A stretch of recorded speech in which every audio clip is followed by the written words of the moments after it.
Alors bon matin, je suis heureux d'être avec vous. C'est vraiment un privilège pour moi de venir pour la deuxième fois. Je suis venu, je crois que c'était il y a minimum un an, peut-être plus, 2 ans.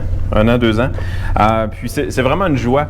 Comme Éric l'a mentionné, on a une amitié qui s'est créée, autour de la parole de Dieu. Et c'est rare, ça, des amitiés de même, mais c'est des amitiés habituellement durables parce que la parole de Dieu ne change pas. Et quand notre amitié est basée là-dessus, c'est une amitié qui va être durable, même si on est loin l'un de l'autre.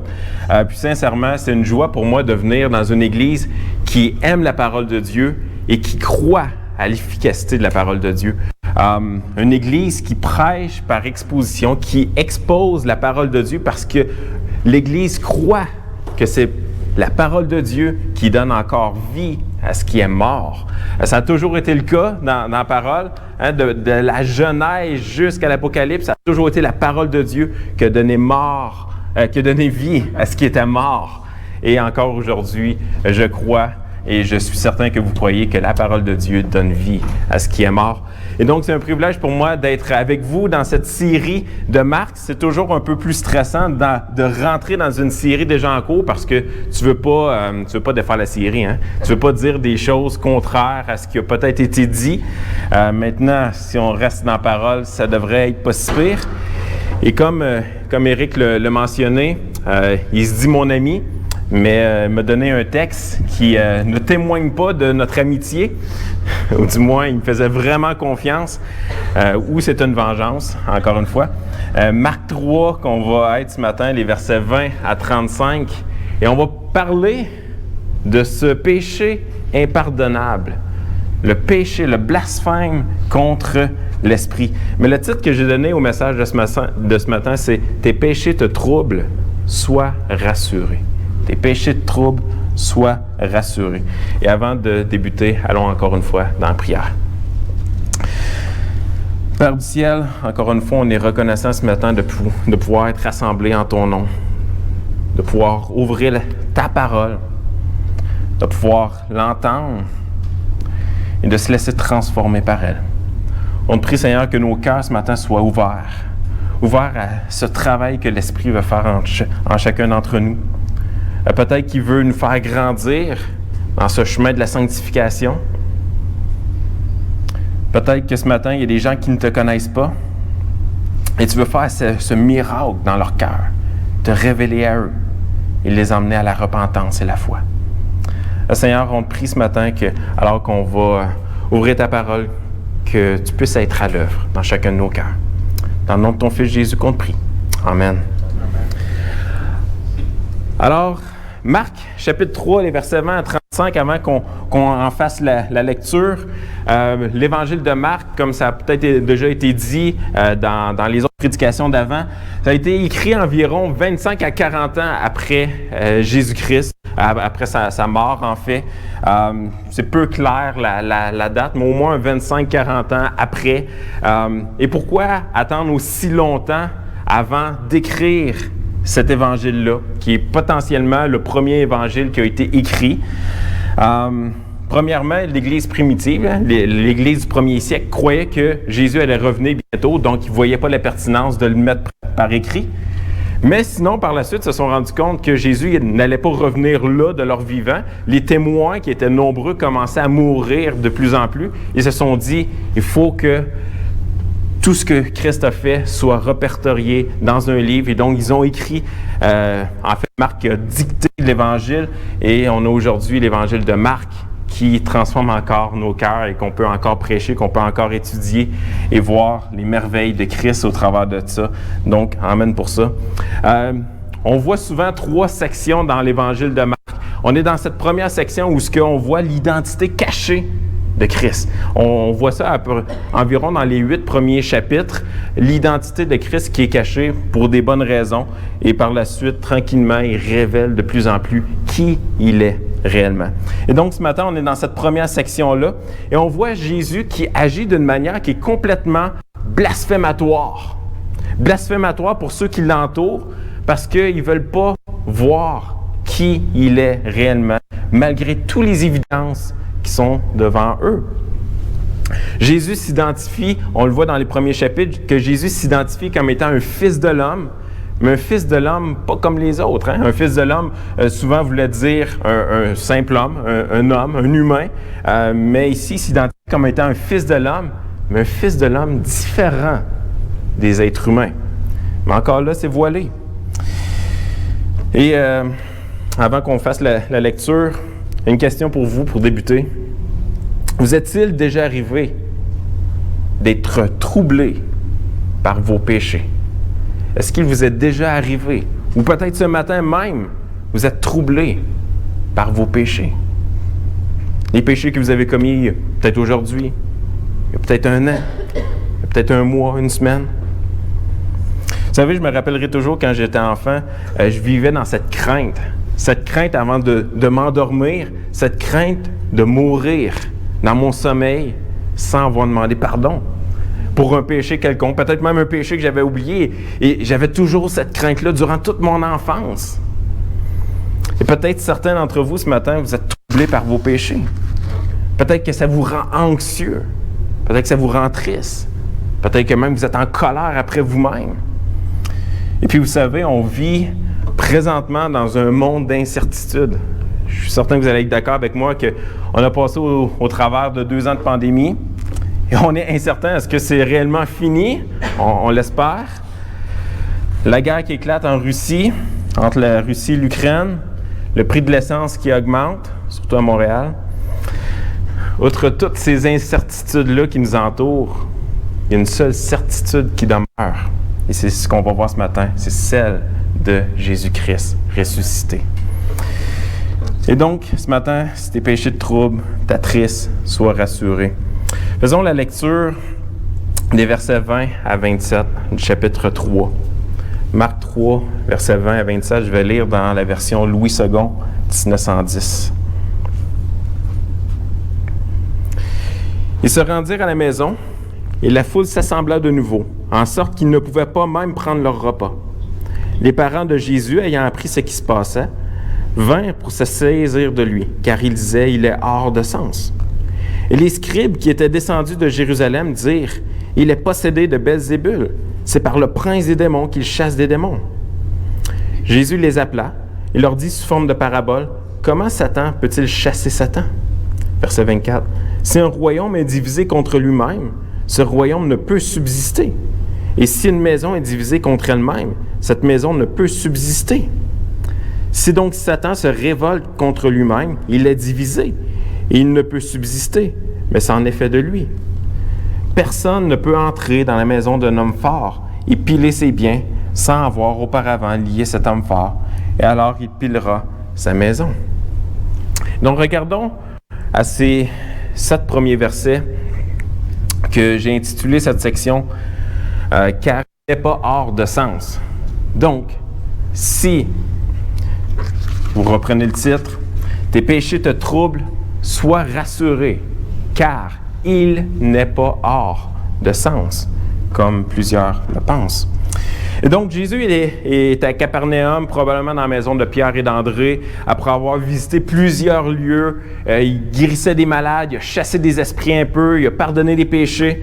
Jésus faisait des miracles, il prêchait la parole de Dieu avec une autorité et une telle exactitude que les foules étaient constamment attirées par lui, au point même que c'était devenu impossible à ce moment-ci, dans le texte, d'avoir un repas avec ses disciples qu'il avait fraîchement choisis, que vous avez vu probablement la semaine dernière.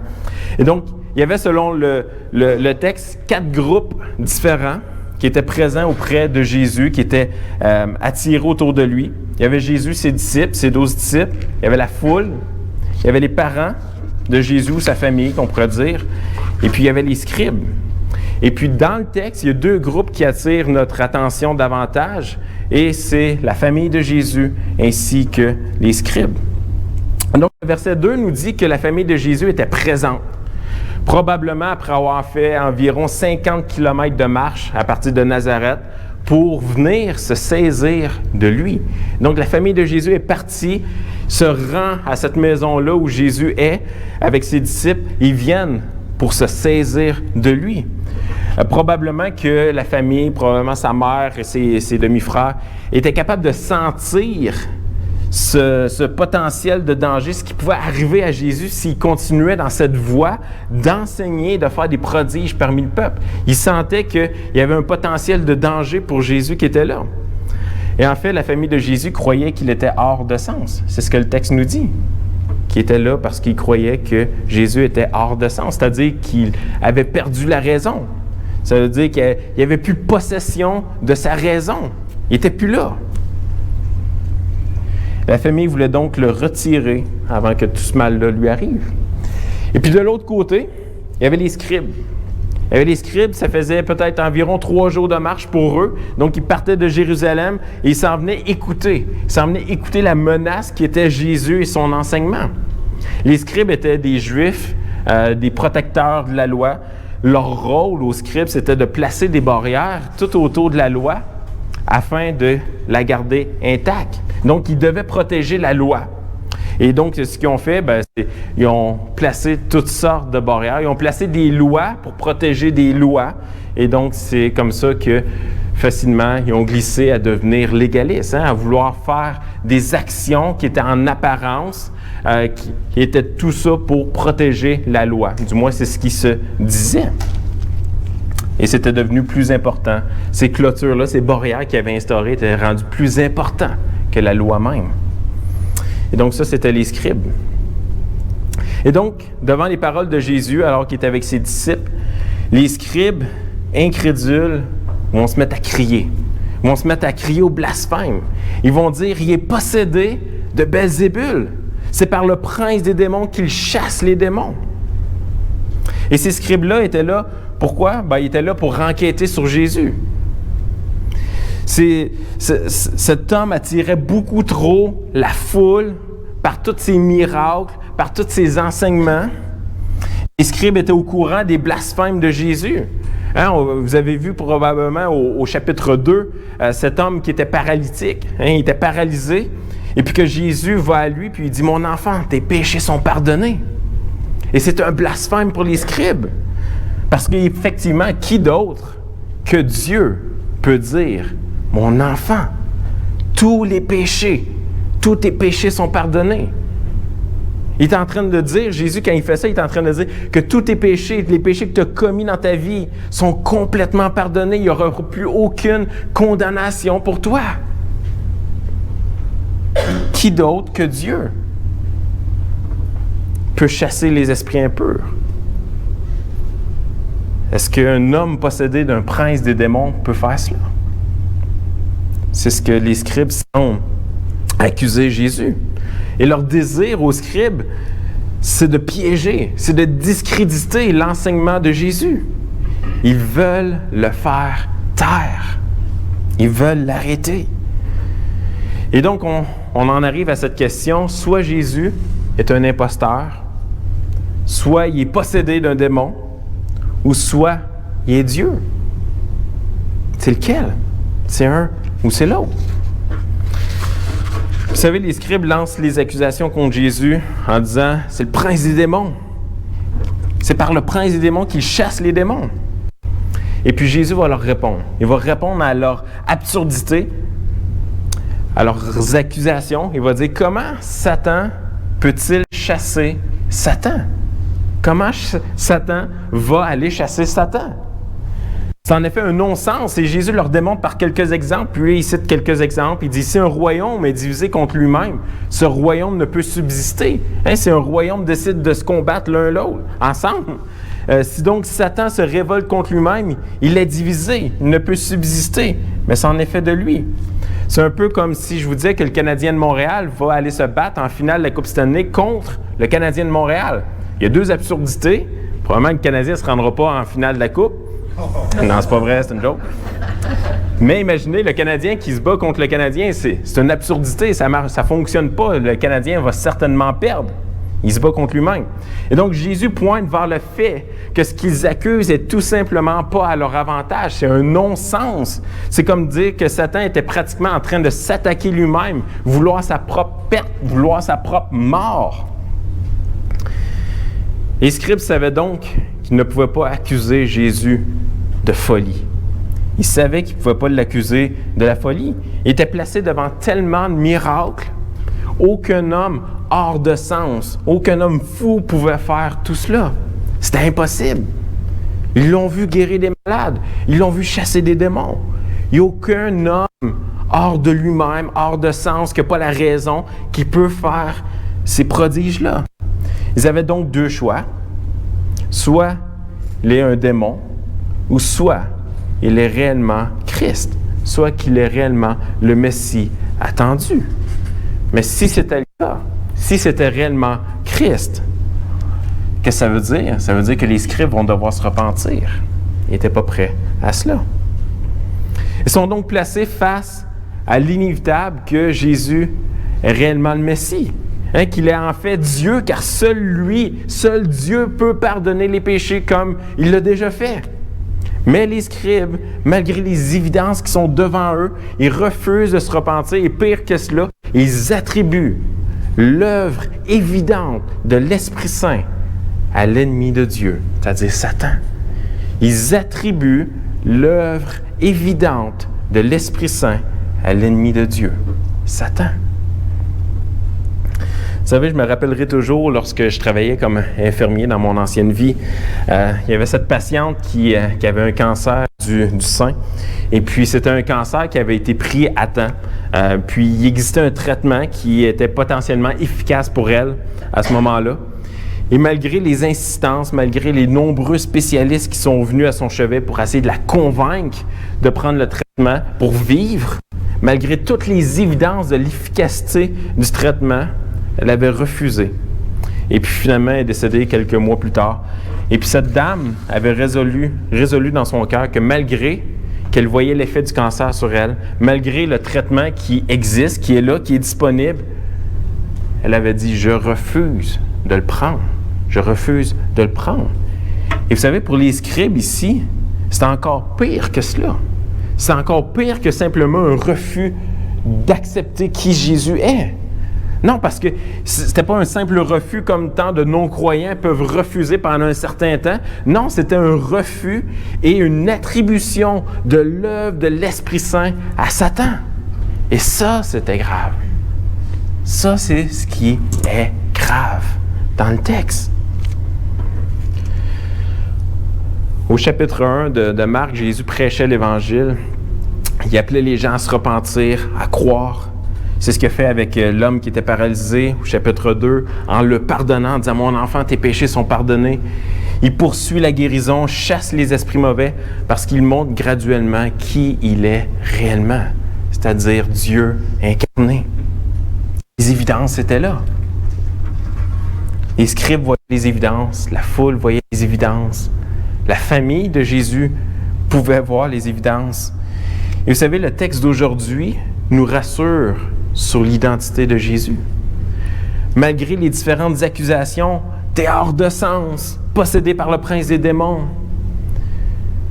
Jésus fait leur accusation en pointant vers l'absurdité de ces accusations-là et comment que la seule option qu'il reste est qu'il est Dieu. Les évidences pointent vers le fait qu'il est Dieu, qu'il est le Messie attendu. Tes péchés te troublent ce matin, peut-être que ça dure depuis des semaines, des mois, peut-être des années. Sache que celui qui est accusé dans le texte de ce matin n'était pas fou. Il n'était pas hors de sens. Ce n'était pas un imposteur. Ce n'était certainement pas un homme possédé. Mais ce Jésus est né miraculeusement par l'œuvre de l'Esprit Saint.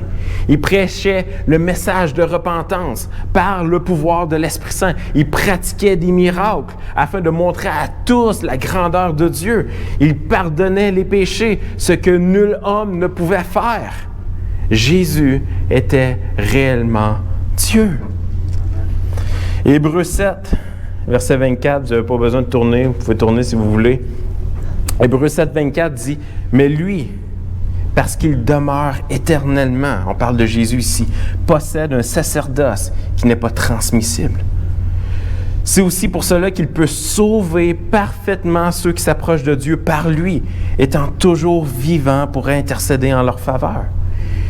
Il nous convenait en effet d'avoir un souverain sacrificateur comme lui, saint, innocent, sans tache, séparé des pécheurs et plus élevé que les cieux, et qui n'a pas besoin, comme les souverains sacrificateurs, d'offrir chaque jour des sacrifices, d'abord pour ses propres péchés et ensuite pour ceux du peuple, car ceci il l'a fait une fois pour tous, en s'offrant lui-même. Ce même Jésus est Dieu. L'évangile de Marc témoigne de la divinité de Jésus. Le restant de la parole de Dieu, l'entièreté de la parole, témoigne de la divinité de Jésus. Et les scribes étaient confrontés à ça. Ils connaissaient l'Ancien Testament, ils savaient qu'ils attendaient quelqu'un. Ils ne voulaient pas Jésus, ils n'attendaient pas Jésus. Ils attendaient le Messie. Ils voyaient les évidences et ont décidé de refuser et d'attribuer ce que Jésus faisait par l'Esprit Saint à l'œuvre de Satan. Vous savez, Jésus est toujours vivant aujourd'hui afin d'intercéder auprès du Père pour les péchés de quiconque entend sa parole, se repent et croit en son œuvre de rédemption. Si tes péchés t'attristent, sois rassuré parce que Jésus est réellement qui il dit qu'il est, c'est-à-dire Dieu. Les versets 28 à 30. Si tes péchés t'attristent, sois rassuré car tu peux être pardonné. Et c'est ce qu'on voit dans les versets 28 à 30. Donc, vous pouvez retourner dans l'Évangile de Marc, chapitre 3, versets 28 à 30. Je vous le dis en vérité, tous les péchés seront pardonnés aux fils des hommes et les blasphèmes qu'ils auront proférés. Mais quiconque blasphémera contre le Saint-Esprit n'obtiendra jamais de pardon. Il est coupable d'un péché éternel. Jésus parlait ainsi parce qu'il disait « Il est possédé d'un esprit impur ». Jésus est devenu une menace pour les Juifs. Ce que Jésus enseignait et ses actions étaient incompatibles avec la façon que les Juifs interprétaient la loi.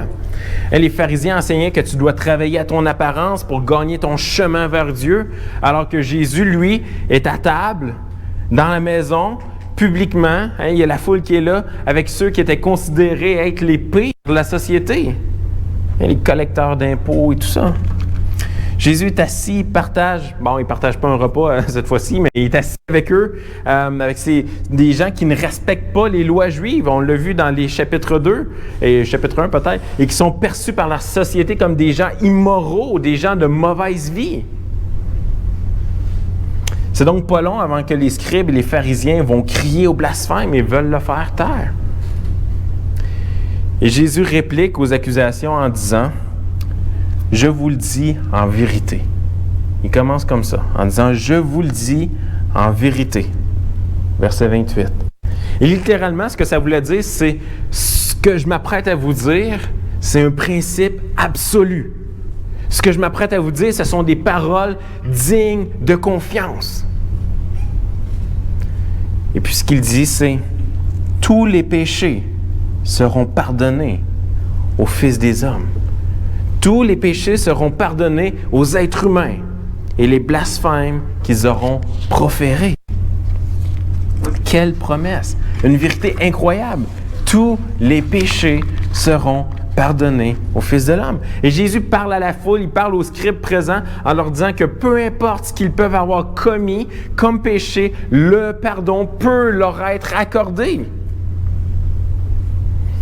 Rappelez-vous, Marc 2, comment que les scribes ont réagi face à cela. Comment les scribes ont réagi face au pardon que Jésus accordait. Marc 2, vous pouvez juste tourner, verset 6.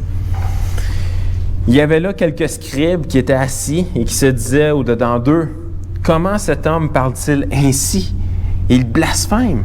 Qui peut pardonner les péchés si ce n'est Dieu seul? » Jésus, ayant aussitôt connu par son esprit ce qu'ils pensaient au-dedans d'eux, leur dit, « Pourquoi avez-vous de telles pensées dans vos cœurs? Lequel est plus aisé de dire au paralytique, « Tes péchés sont pardonnés » ou de dire, « Lève-toi, prends ton lit et marche. » Or, afin que vous sachiez que le Fils de l'homme a sur la terre le pouvoir de pardonner les péchés. Vous voyez juste dans cette partie-là comment que Jésus révèle tranquillement, graduellement son identité, qui il est réellement, que le Fils de l'homme a sur la terre le pouvoir de pardonner les péchés. Et donc Jésus avait le pouvoir de pardonner les péchés. Les scribes disaient que celui seul qui a le pouvoir de pardonner les péchés, c'était Dieu. Et donc, tout pointe vers le fait que Jésus est Dieu et qu'il pardonne réellement les péchés. Et ce qui est le plus surprenant dans tout cela, c'est que Jésus mentionne que tous péchés seront pardonnés, même les blasphèmes qui seront proférés.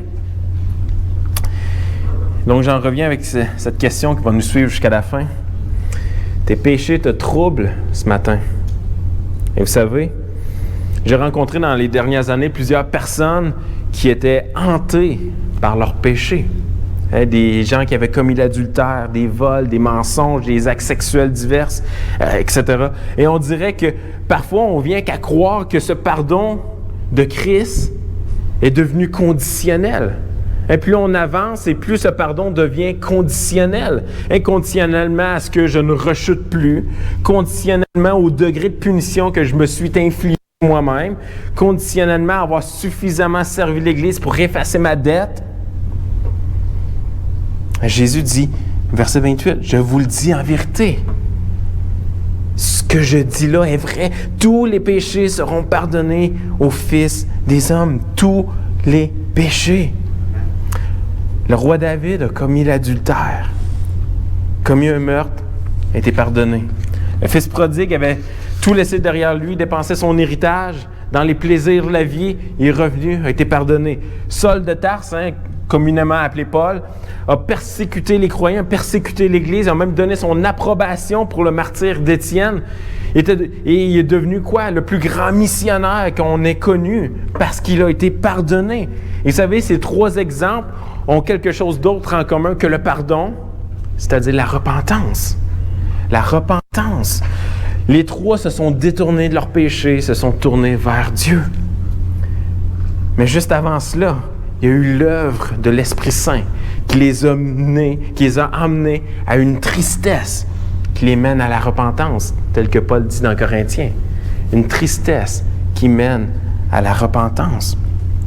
Si tes péchés te troublent aujourd'hui, ne résiste pas à l'œuvre de l'Esprit en toi qui te pousse à la repentance, afin que le pardon obtenu par Christ au travers de sa vie et son sang versé puisse être accordé. Et puis Jésus poursuit avec cette vérité choquante. Ça a l'air tout beau. Jésus dit, tout péché peut être pardonné et tout blasphème proféré peut être pardonné, mais, il y a toujours un mais, verset 29, mais quiconque blasphémera contre le Saint-Esprit n'obtiendra jamais de pardon. Il est coupable d'un péché éternel. Et Jésus parlait ainsi parce qu'il disait qu'il est possédé d'un esprit impur. Vous savez, cette vérité de Jésus qui suit également le « je vous dis en vérité », ça suit, c'est encore dans le même paragraphe, ça suit son discours, « je vous le dis en vérité, que quiconque blasphémera contre le Saint-Esprit ». Et donc pour plusieurs, ce verset-là est une source d'anxiété. Certains sont troublés par cela parce qu'ils croient qu'ils ont potentiellement commis ce péché irréparable que Jésus est en train de parler ici. Certains vont croire qu'ils ont perdu leur salut à cause qu'ils ont commis le péché impardonnable, le péché contre l'esprit, ce péché qui mène à l'enfer. Et permettez-moi de vous rassurer ce matin. Si vous êtes attristé par vos péchés et que vous croyez avoir commis ce péché impardonnable, votre tristesse et votre désir de repentance est signe que l'Esprit est toujours à l'œuvre en vous. C'est signe que vous n'avez pas commis ce péché. Tant qu'il y a cette tristesse, tant qu'il y a cette repentance, tant qu'il y a cette voix dans vous qui vous pousse à cette repentance-là, c'est que ce péché n'a pas été commis. Il y a deux autres passages qui, je crois, nous parlent de ce même péché. Bon, il y a les évangiles synoptiques dans Luc et dans Matthieu, je crois, dans environ les chapitres 12, qui nous parlent de ce même péché, qui nous relate la même histoire. Et on voit également dans 1 Jean, où Jean demande de ne pas prier pour ce péché qui mène à la mort. Potentiellement parle de ce péché-là. Et il y a également la lettre aux Hébreux, Hébreux chapitre 6, verset 4, que vous pouvez tourner si vous voulez. Hébreux chapitre 6, verset 4, qui nous donne un peu plus de détails sur ce péché. Hébreux chapitre 6, verset 4 dit « Car il est impossible que ceux qui ont été une fois éclairés, qui ont goûté le don céleste, qui ont eu part au Saint-Esprit, qui ont goûté la bonne parole de Dieu et les puissances du siècle à venir, et qui sont tombés, soient encore renouvelés et emmenés à la repentance, puisqu'ils crucifient pour leur part un Fils de Dieu et l'exposent à l'ignominie. » Et dans le texte d'Hébreux ici, il y a le terme « goûter », qui ont goûté à la bonne parole de Dieu. Et ce terme « goûter » est le même terme utilisé lorsque Jésus est sur la croix et qu'on va lui tendre une éponge avec de l'eau mélangée avec une forme d'antidouleur et que Jésus va le mettre dans sa bouche et va aussitôt recracher parce qu'il devait subir pleinement la souffrance pour les péchés et non l'engourdir d'une quelconque manière. Et donc Jésus a goûté en quelque sorte à ce liquide-là, il l'a recraché par la suite parce qu'il ne voulait pas que ça ait un effet sur lui. Et c'est le même terme qui est utilisé ici dans le grec que dans la lettre aux Hébreux et Jésus sur la croix. Et donc, on parle ici, dans le contexte d'Hébreux, de ceux qui ont été mis face aux vérités. Ils ont vu, ils ont entendu, ils ont goûté, mais ils ont recraché au lieu d'avaler. Ils ont recraché. Et le contexte est le même dans le texte de Marc. Les scribes ont vu, ils ont entendu, ils sont confrontés à Jésus qui fait des guérisons par la puissance de l'Esprit. Il chasse les esprits mauvais. Il enseigne avec droiture. Il pardonne les péchés. Ils ont goûté. Et ils l'ont vu, ils l'ont entendu, ils l'ont goûté. Mais ils ont rejeté Christ, faisant place à l'endurcissement de leur cœur. Le théologien américain Hendrickson a écrit en 1973, dans son exposition de l'Évangile de Matthieu, il va décrire ce péché de cette manière-ci. Je crois qu'il est peut-être à l'écran. Ils ont remplacé la repentance par l'endurcissement, la confession par le complot, par leur propre dureté criminelle, leur dureté totalement inexcusable, ils se sont damnés eux-mêmes. Leur péché est impardonnable parce qu'ils refusent d'emprunter le chemin qui mène au pardon. Pour un voleur, un adultère et un meurtrier, il y a de l'espoir. Le message de l'Évangile peut les inciter à crier « Ô Dieu, aie pitié de moi, un pécheur! » Mais quand un homme s'endurcit au point de ne plus prêter attention aux pulsions du Saint-Esprit, de ne même plus écouter sa voix, qui le supplie et l'avertit, et se place sur la route qui mène à la perdition. Donc, ce n'est pas que les scribes ici ont perdu leur salut, c'est qu'ils n'ont jamais été sauvés. Ils ont rejeté délibérément, en connaissance de cause, de se repentir et de placer leur foi en Christ. Ils avaient une connaissance claire du pouvoir de l'Esprit Saint qui agissait au travers de Christ. C'était une manifestation claire. Ils ont rejeté de façon volontaire les faits qu'ils savaient être vrais de Christ. Ils ont intentionnellement attribué l'œuvre de l'Esprit Saint au pouvoir de Satan. Ils ont donné la gloire de Dieu à Satan. Vous savez, la persuasion avec la vérité n'a plus d'effet parce qu'ils ont rejeté la vérité. Une démonstration du pouvoir de l'Esprit Saint qui donne la vie ne fonctionnera pas sur eux parce qu'ils l'ont déjà vu, ils l'ont rejeté. Et ce n'est pas tant que ce péché est atroce ou est plus atroce que les autres qui ne peut être couvert par l'œuvre rédemptrice de Christ, mais plutôt que l'endurcissement des cœurs les place au-delà des moyens de grâce pouvant les emmener à la foi et à la repentance. Ils ont goûté, ils ont vu, ils ont entendu, ils ont recraché, ils ont refusé, ils ont placé l'œuvre de l'Esprit. Ils ont attribué l'œuvre de l'Esprit à Satan. Un autre théologien, Dutch, qui s'appelle Berkhoff, a dit dans sa théologie systématique, « Ce péché consiste à rejeter et à calomnier consciemment, malicieusement et délibérément contre toute évidence et conviction le témoignage du Saint-Esprit concernant la grâce de Dieu en Christ, en l'attribuant par haine et inimitié au prince des ténèbres. En commettant ce péché, l'homme attribue délibérément, malicieusement et intentionnellement ce qui est clairement reconnu comme l'œuvre de Dieu à l'influence et à l'opération de Satan. » Si tu es ici ce matin, c'est que peut-être, tu as déjà été pardonné. Et vous savez, ce pardon n'est pas conditionnel. Et 2, si tu es ici ce matin, c'est peut-être que tu ne t'es jamais repenti de tes péchés. Et sache que si l'Esprit travaille ton cœur au point de vivre cette tristesse par rapport à ceux-ci, n'endurcis pas ton cœur. Comme Pharaon, on a l'histoire de Pharaon dans l'Exode. Pharaon qui a endurci son cœur de façon délibérée, malgré l'œuvre qu'il voyait de Dieu. Il a endurci son cœur à un point de non-retour. Et si ce matin, l'Esprit travaille ton cœur, tu vis cette tristesse par rapport à tes péchés, n'endurcis pas ton cœur, mais repens-toi, détourne-toi de tes péchés et tourne-toi avec foi vers Christ. Place ta confiance dans la personne de Christ et de son œuvre. Et finalement, les versets 31 à 35.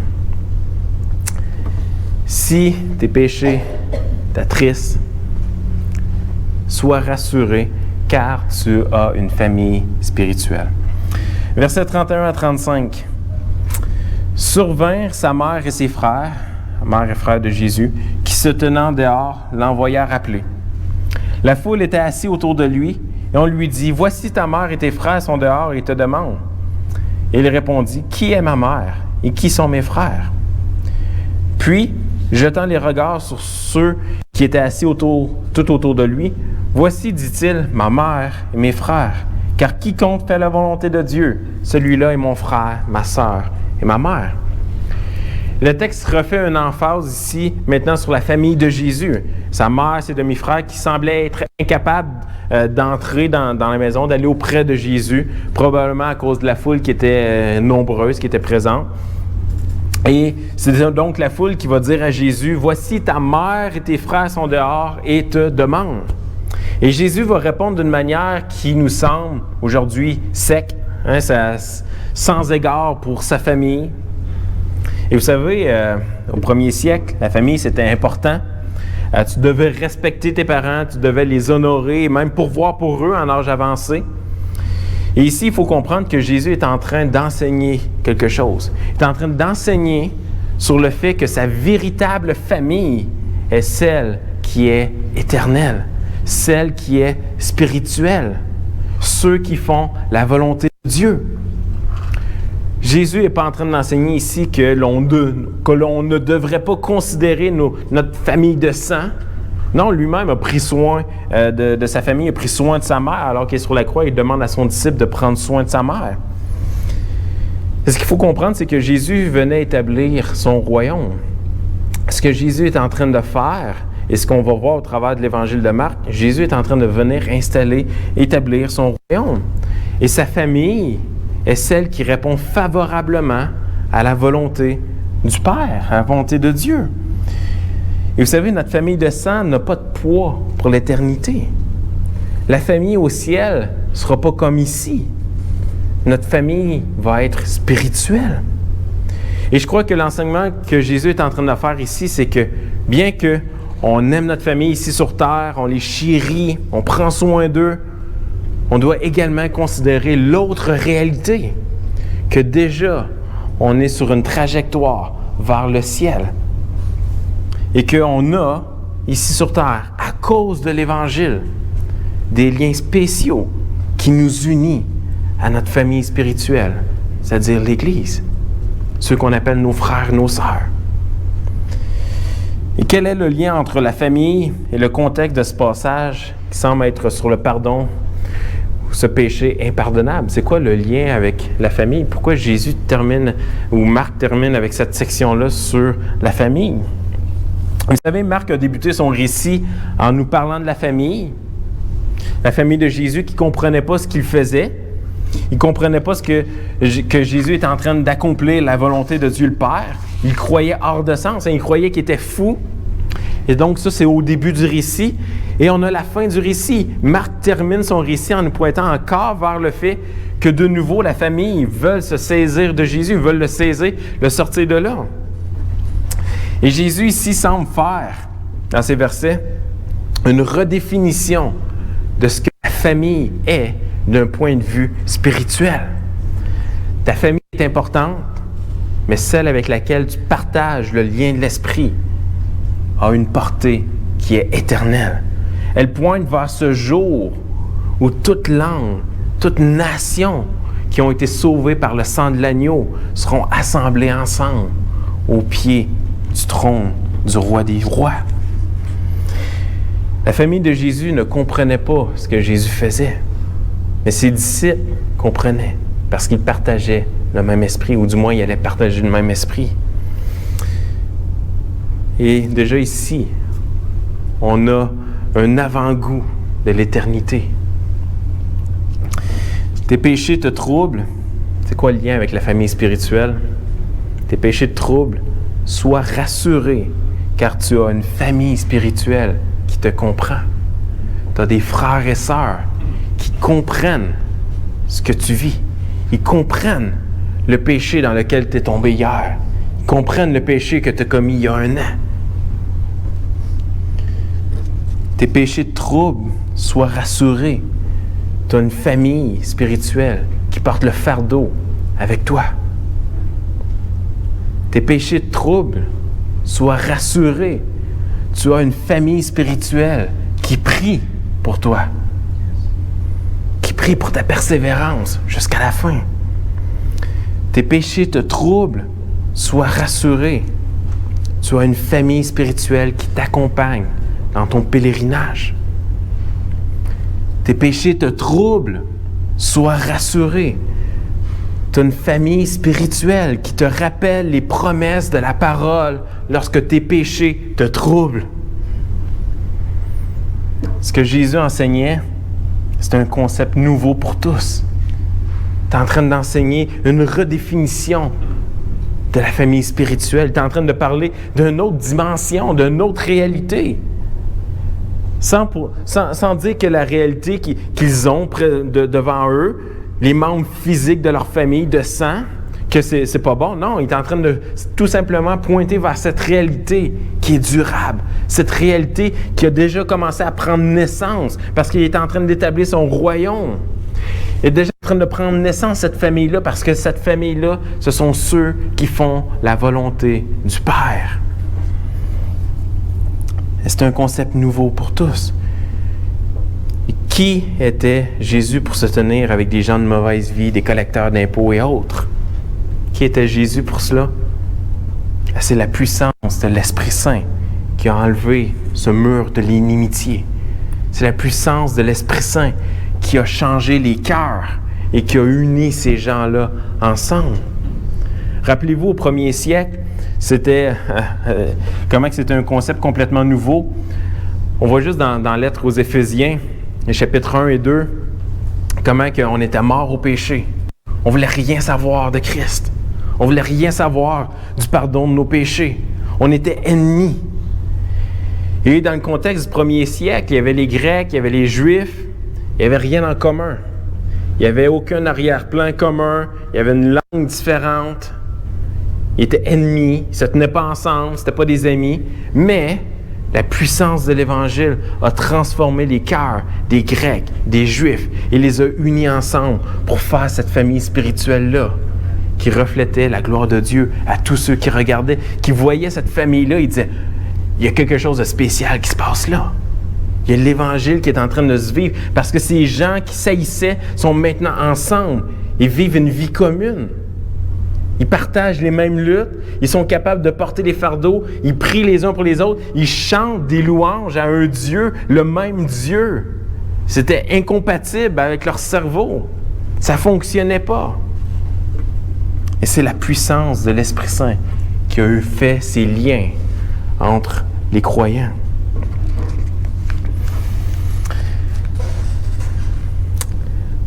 Et on conclut, tes péchés te troublent, sois rassuré, car Jésus est Dieu et qu'il sauve les pécheurs repentants, peu importe le péché.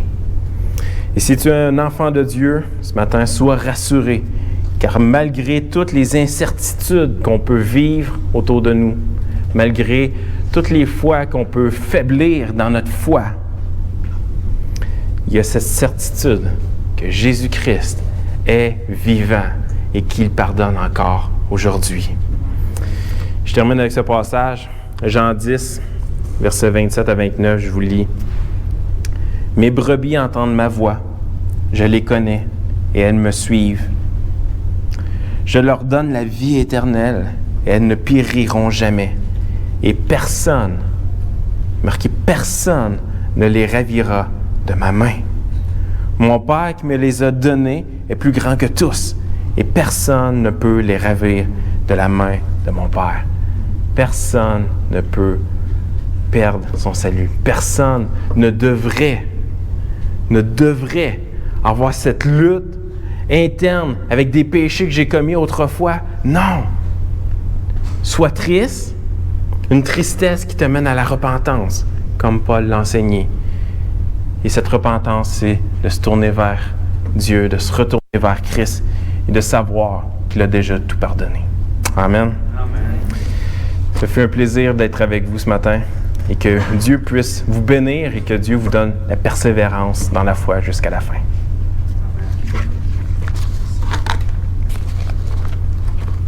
On peut prier.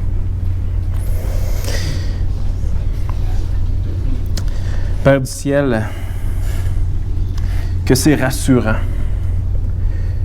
Il y a des textes parfois qu'on peut lire rapidement comme ça qui peuvent nous sembler épeurants, qui nous font naître des émotions où on se dit, est-ce que j'ai commis l'irréparable? Est-ce que j'ai commis ce péché de trop qui fait en sorte que il n'y a plus rien de possible pour moi? C'est fini pour moi. Et on lutte tous avec la honte, on lutte tous avec cette tristesse face au péché. Le Seigneur, ce texte ce matin nous enseigne, nous rappelle en fait que Jésus-Christ est Dieu, qu'il est encore vivant aujourd'hui, qu'il intercède pour les pécheurs, comme chacun d'entre nous. Ce texte ce matin nous rassure parce que tu es le Dieu qui pardonne tout péché, tout blasphème.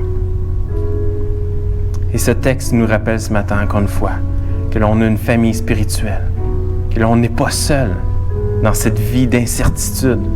On n'est pas seul et on a cette famille qui est là pour prendre soin de nous et nous rappeler ces vérités de ta parole. Seigneur, continue de travailler nos cœurs et donne-nous cette joie et cette paix de t'appartenir. En nom de ton Fils Jésus-Christ qu'on prie. Amen.